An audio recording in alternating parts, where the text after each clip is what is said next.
Percayakah saudara bahwa penyertaan Tuhan selalu ada dalam kehidupan kita? Amin.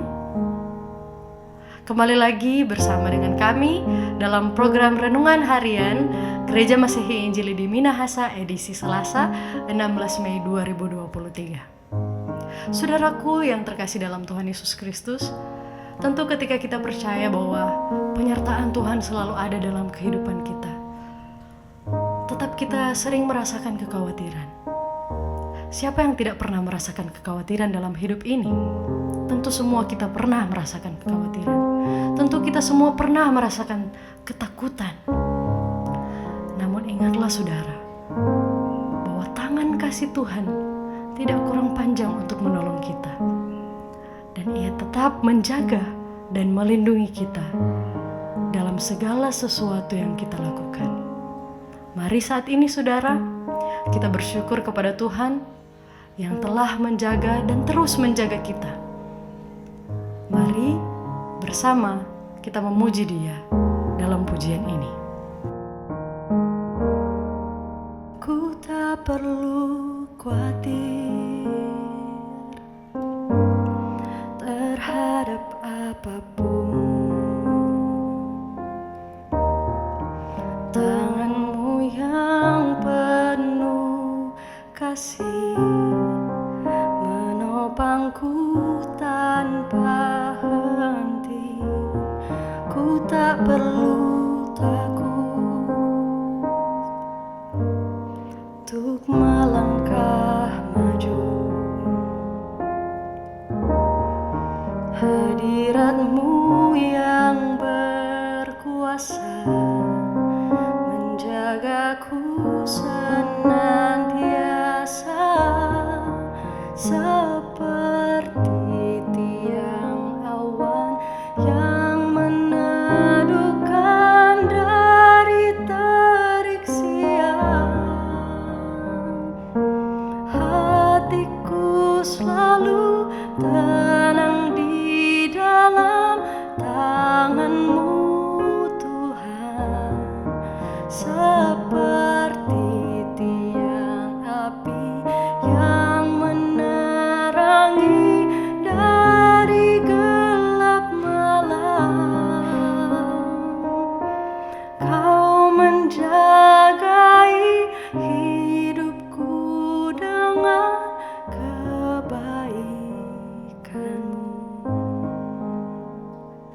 Saudara yang terkasih dalam Tuhan Yesus Kristus,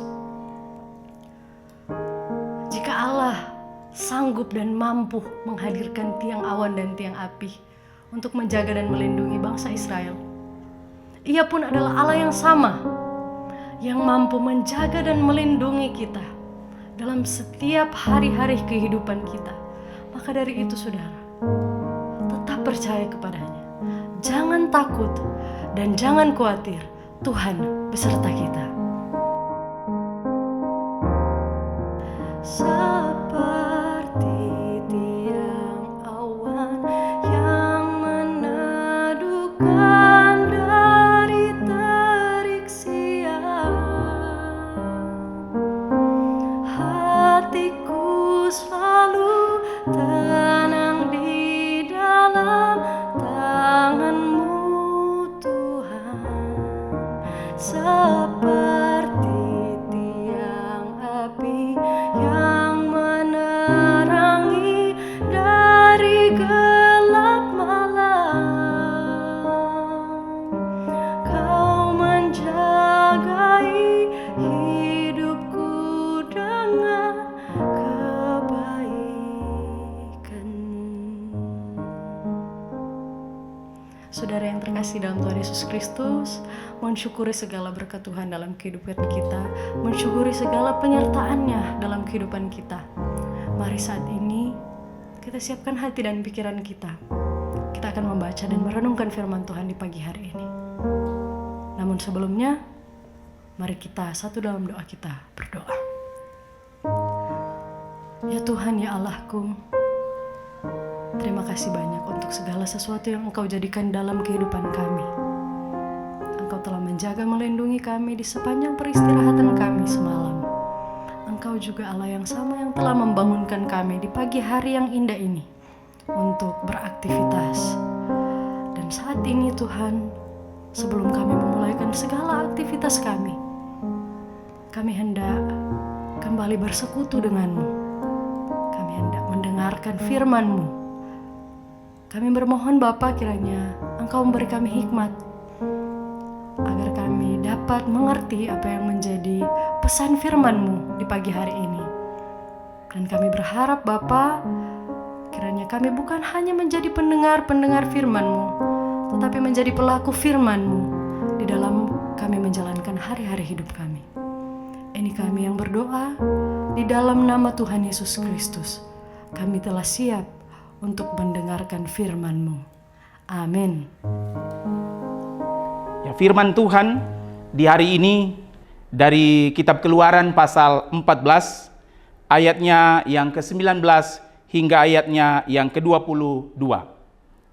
Kemudian bergeraklah malaikat Allah yang tadinya berjalan di depan tentara Israel, lalu berjalan di belakang mereka, dan tiang awan itu bergerak dari depan mereka, lalu berdiri di belakang mereka. Demikianlah tiang itu berdiri di antara tentara orang Mesir dan tentara orang Israel. Dan oleh karena awan itu menimbulkan kegelapan, maka malam itu lewat, sehingga yang satu tidak dapat mendekati yang lain semalam-malaman itu. Lalu Musa mengulurkan tangannya ke atas laut, dan semalam-malaman itu Tuhan menguakkan air laut dengan perantaran angin timur yang keras, membuat laut itu menjadi tanah kering, maka terbelahlah air itu. Demikianlah orang Israel berjalan dari tengah-tengah laut di tempat kering, sedang di kiri dan di kanan mereka air itu sebagai tembok bagi mereka. Saudara-saudari yang kekasih di dalam Tuhan, kita bersyukur, bersuka cita di hari ini kita boleh menikmati kekuatan, kemampuan, dan kasih sayang perlindungan Tuhan. Sehingga kita mengucap syukur juga dalam segala hal. Karena itu menjadi kekuatan iman orang percaya. Kebenaran firman di dalam kitab Keluaran pasal 14 ayatnya yang ke-19 hingga ayatnya yang ke-22, di mana tiang awan, tiang api, dan laut terbelah, tanda kehadiran Tuhan Allah. Tuhan Allah bisa memakai apa saja. Tuhan Allah bisa bertindak sesuai dengan kehendaknya. Dan Tuhan Allah kita adalah Allah yang tidak bisa dikendalikan oleh kekuatan manusia. Karena itu ada malaikat, tapi juga ada tiang awan, ada tiang api, kemudian di mana Musa dengan kuasa Tuhan Allah bisa membelah laut Teberau, yang di mana laut ini kita tahu bahwa panjangnya itu sekitar kira-kira 2.550 km, bahkan juga luasnya itu kira-kira 355 km, dan kedalaman minimal dia itu sekitar 490 sampai dengan 2.211. Jadi laut ini sangat besar, sangat luas, sangat dalam. Tetapi kata firman Tuhan secara luar biasa, tuntunan Allah lewat orang Israel, sekalipun orang Mesir, bahkan juga Firaun, prajuritnya, tentaranya, bahkan orang berkudanya mengejar orang Israel, tetapi Allah berada di pihak orang Israel. Sehingga lewat kebenaran firman ini, Tuhan menghadirkan akan kekuatan kuasanya. Kata firman, apa yang tidak pernah dilihat oleh mata, apa yang tidak pernah didengar oleh telinga, apa yang tidak pernah timbul di dalam hati manusia, itu disediakan Allah bagi mereka yang mengasihi Tuhan. Dalam tuntunan pimpinan Tuhan, Allah memilih umat Israel, mengasihi mereka, dan membawa mereka dari negeri perbudakan Mesir ke tanah Kanaan. Karena itu mereka mengalami kuasa yang besar lewat pertolongan kasih Tuhan. Musa bisa membelah laut Teberau, tapi juga orang Israel bisa berjalan di tanah yang kering di tengah-tengah laut itu karena pekerjaan Tuhan yang maha hebat dan maha dahsyat.